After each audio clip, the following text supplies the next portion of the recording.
बात की जाए पार्लियामेंट की तो संसद को लेकर विपक्षी गठबंधन इंडिया की अहम बैठक आज। केंद्र सरकार को घेरने की बनेगी रणनीति। संसद सत्र को लेकर विपक्षी गठबंधन इंडिया की अहम बैठक आज शाम कांग्रेस के राष्ट्रीय अध्यक्ष मल्लिकार्जुन खड़गे के आवास पर होगी, जिसमें विपक्षी गठबंधन इंडिया के सभी वरिष्ठ सांसद शिरकत करेंगे। इस बैठक में सरकार के तमाम मुद्दों को घेरने की बनेगी बात। इसके साथ ही आज सोनिया गांधी के आवास पर भी हो चुकी है बैठक। वहीं इससे पहले कल कांग्रेस संसदीय दल की नेता सोनिया गांधी के आवास पर कांग्रेस शीर्ष नेताओं ने बैठक की। सूत्रों के मुताबिक इस बैठक में मानसून सत्र के लिए कांग्रेस नेताओं ने अपनी रणनीति की चर्चा NEET UG paper leak, Agniveer योजना, मणिपुर हिंसा संबंधी मुद्दों पर जोर उठाने की मांग रखी है। सावन के महीने में सावन के पहले सोमवार पर काशी पहुंचे सीएम योगी। बाबा विश्वनाथ का किया पूजन, लोक कल्याण की कामना।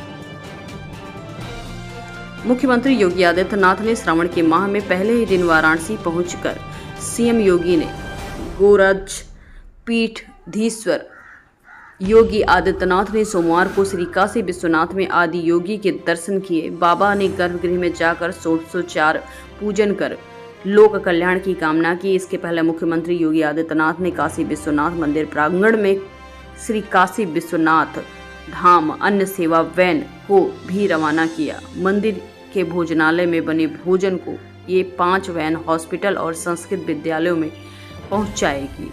मुख्यमंत्री ने काशी कोतवाल के चरणों में लगाई हाजिरी। यूपी में भाजपा में कथित आंतरिक कलह के बीच पीएम मोदी से मिलेंगे सीएम योगी। शीर्ष नेताओं से होगी मुलाकात।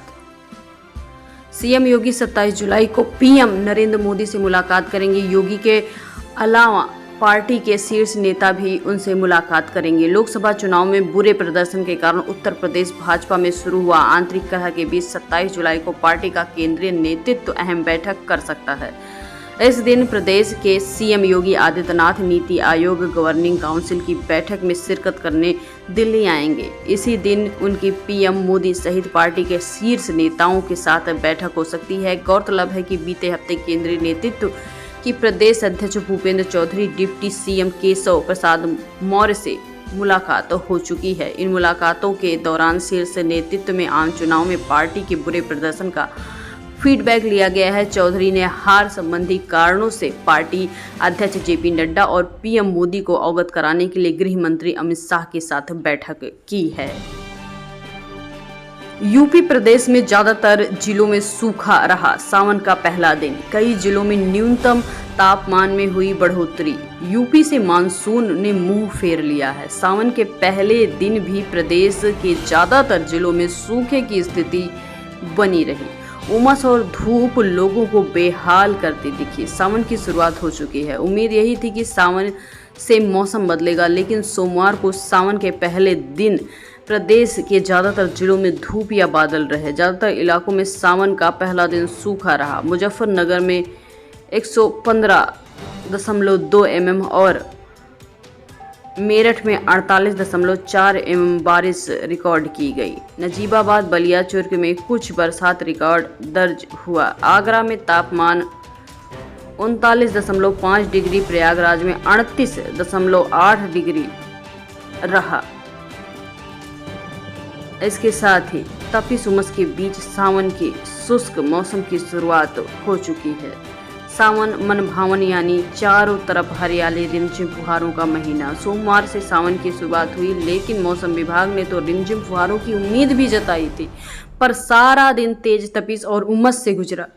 इस बीच कभी कभी बादल छाए, पर वो यूं ही गुजर गए। राजधानी के लोगों की खासकर कहावतों और प्रथाओं पर यकीन रखने वाले बड़े बुजुर्ग यही अनुमान लगा के बैठे थे कि सावन का दिन है, बारिश तो होगी ही, पर उनके अनुमानों को बारिश ना होने से झूठा साबित होना पड़ा। सिपाही भर्ती परीक्षा में पेपर लीक कराने वाले आरोपियों से ईडी ने की पूछताछ। बाकी आरोपियों को भेज दिए गए नोटिस। ईडी ने कांस्टेबल रिक्रूटमेंट एग्जाम के लिए पिछले माह सिपाही भर्ती का पेपर लीक कराने वाले गिरोह के सदस्यों के खिलाफ prevention of money laundering act के तहत केस दर्ज कर लिया था। बता दें कि ईडी ने पिछले माह सिपाही परीक्षा पर पेपर लीक वाले गिरोहों के लिए मनी लॉन्ड्रिंग एक्ट के तहत केस दर्ज कर लिया है। आरोपियों से पूछताछ जारी है। इसके साथ ही ईडी के अधिकारी जल्द ही आरओ परीक्षा के अन्य आरोपियों को सम्मन भेजने की तैयारी में हैं। प्रदेश में बनेंगे दुनिया के सबसे हाईटेक ड्रोन मानव रहित विमान। 2030 तक 13 अरब डॉलर का होगा भारत का बाजार। यूपी में जल्दी मानव रहित विमान और ड्रोन बनने की शुरुआत हो जाएगी। 60 करोड़ की लागत से बनने वाले पहले ड्रोन टेस्टिंग फाउंडेशन में 45 करोड़ केंद्र सरकार देगी। भारतीय सेना को यूपी के ड्रोन और मानव रहित विमान की नई ताकत मिलेगी। पहली बार यूपी में ड्रोन व मानव रहित विमान के लिए परीक्षण और शोध केंद्र बनाया जा रहा है। 60 करोड़ की लागत से बनने वाले ड्रोन टेस्टिंग फाउंडेशन में 45 करोड़ सरकार देगी। HAL इस योजना का नेतृत्व करेगा। Bharat Electronics Limited, BEL Yantra India Limited, Gliders India Limited, Bharat Earth Movers Limited, IIT Kanpur और यूपीडा की अहम भूमिका होगी। यूपी डिफेंस कॉरिडोर में सेना के लिए सुसाइडल ड्रोन 2-3 हजार किलोमीटर की दूरी तय करने वाले ड्रोन, मीलों ऊपर खुफिया निगरानी जैसे ड्रोन यहाँ विकसित होंगे। अपनी तरह के पहले सेंटर का नाम US टेस्टिंग फाउंडेशन रखा गया है। कांवड़ यात्रा मार्ग में दुकानदारों का नाम लिखे जाने पर जयंत चौधरी ने नाराजगी जताई है। अब इसके सियासी मायने तलाशे जा रहे हैं। यही वजह है कि राज्य सरकार के इस आदेश से जयंत और रालोद को ये चिंता सताने लगी है कि लंबी जद्दोजहद के बाद विधानसभा व लोकसभा चुनाव में साथ देने वाले मुसलमान उनसे फिर से दूर न हो जाएं। पार्टी के नेता भी मानते हैं कि बिजनौर और बागपत लोकसभा क्षेत्र में उनके जो प्रत्याशी जीते हैं उन्हें अच्छी संख्या में मुस्लिम वोट भी मिले हैं। पार्टी ने मुस्लिम मतदाताओं के बीच अपनी पैठ बनाई है। आगे मुजफ्फरनगर के मीरापुर विधानसभा उपचुनाव भी हैं। पार्टी अलीगढ़ की खैर विधानसभा सीट पर तैयारी कर रही है। 2027 में विधानसभा चुनाव भी है। इसे देखते हुए पार्टी जाट, सैनी, दलित के साथ मुस्लिमों को भी साधने में जुटी है।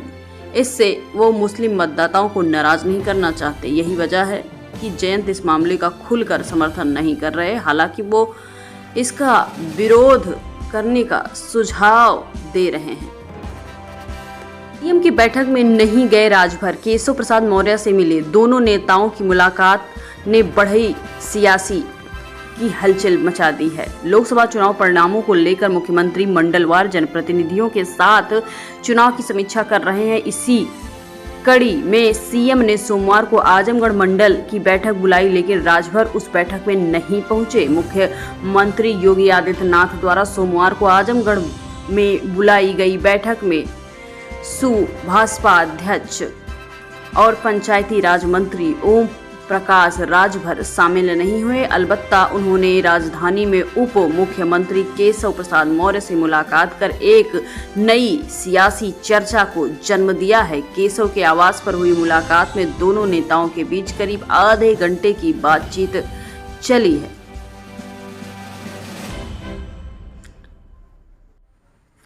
किसान, अग्निवीर और नीट मामले में मोदी सरकार को घेरेगी कांग्रेस मानसून सत्र में सरकार को किसान, अग्निवीर, नीट के मुद्दे पर घेरेगी। पूर्व अध्यक्ष सोनिया गांधी के आवास पर सोमवार को कांग्रेस के संसदीय रणनीतिक समूह की बैठक में तय हुआ है कि बजट के भाग लेने के साथ साथ पार्टी आक्रामक ढंग से जनता के जुड़े मुद्दे उठाएगी और इन मुद्दों पर मोदी सरकार को जवाबदेही तय करने के लिए विवश कर देगी। सोनिया गांधी के नेतृत्व में हुई बैठक में राज्यसभा में कांग्रेस नेता मल्लिकार्जुन खड़गे, लोकसभा नेता प्रतिपक्ष राहुल गांधी, जय राम रमेश समेत पार्टी के दोनों सदनों के सांसदों ने लिया हिस्सा। सूत्रों के मुताबिक पार्टी ने तय किया है कि कांग्रेस प्रतियोगी परीक्षा में धांधली, अग्निवीर मुद्दे, किसानों की आय और MSP की कानूनी गारंटी को लेकर भी सदन में मोदी सरकार से जवाब मांगेगी और चर्चा भी करेगी। बजट पर 20 घंटे की चर्चा हो सकती है। इसके साथ ही इस बार बजट में युवाओं को सरकार से क्या अपेक्षा है? मोदी सरकार के तीसरे कार्यकाल से पहले बजट में बेरोजगारी की मार से झेल चुके हैं युवा वर्ग को कई अपेक्षाएं हैं।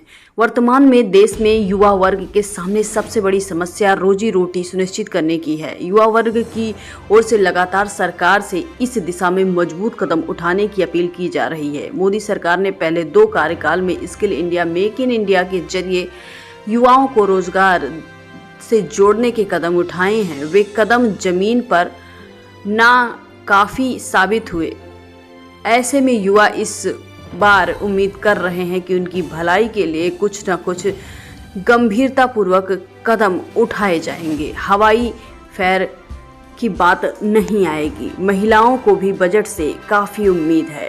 देश में करीब 12 साल पहले तक महिलाओं के लिए अलग टैक्स की सुविधा थी। इसमें महिला करदाताओं के लिए इनकम टैक्स में बेसिक एग्जेप्शन लिमिट पुरुष की तुलना में थोड़ी अधिक थी, लेकिन महिला पुरुषों की तुलना में कम टैक्स चुकाती हैं। लेकिन कांग्रेस सरकार ने वित्त वर्ष 2012-13 में इस प्रणाली को खत्म कर दिया था। तब महिलाओं और पुरुषों दोनों को समान टैक्स स्लैब पेश किया गया था। इसके साथ ही पिछले बजट में कृषि के लिए आवंटित किए गए थे इतने रुपए 48 लाख करोड़ रुपए पिछले बजट में कृषि के लिए दिए गए थे, जो कि इस सत्र में करीब 65,000 करोड़ रुपए प्रधान सम्मान निधि के जरिए दिया गया था। जबकि केंद्र सरकार का ध्यान पूरी कृषि को मजबूत करने के लिए है और हर महीने 500 रुपए करीब नगद देकर किसानों और कृषि की आर्थिक सहायता नहीं बदली जा सकती, तो उसके लिए भी कुछ महत्वपूर्ण कदम उठाए जाएंगे। आज बजट पेश होगा मोदी सरकार का पहला इस सत्र का आम बजट। निर्मला सीतारमण भी बनाएंगी नया रिकॉर्ड। वित्त मंत्री निर्मला सीतारमण 23 जुलाई यानी आज वित्तीय वर्ष 2024-25 का बजट पेश करेंगी। इस बजट में करदाताओं को वित्त मंत्री से किसी बड़े राहत के ऐलान की उम्मीद है। बजट को लेकर खुद प्रधानमंत्री नरेंद्र मोदी ने भी कहा है कि आम बजट अमृतकाल का महत्वपूर्ण बजट होगा। ये 5 साल के लिए हमारी दिशा तय करने के साथ 2047 तक विकसित भारत की आधारशिला रखेगा।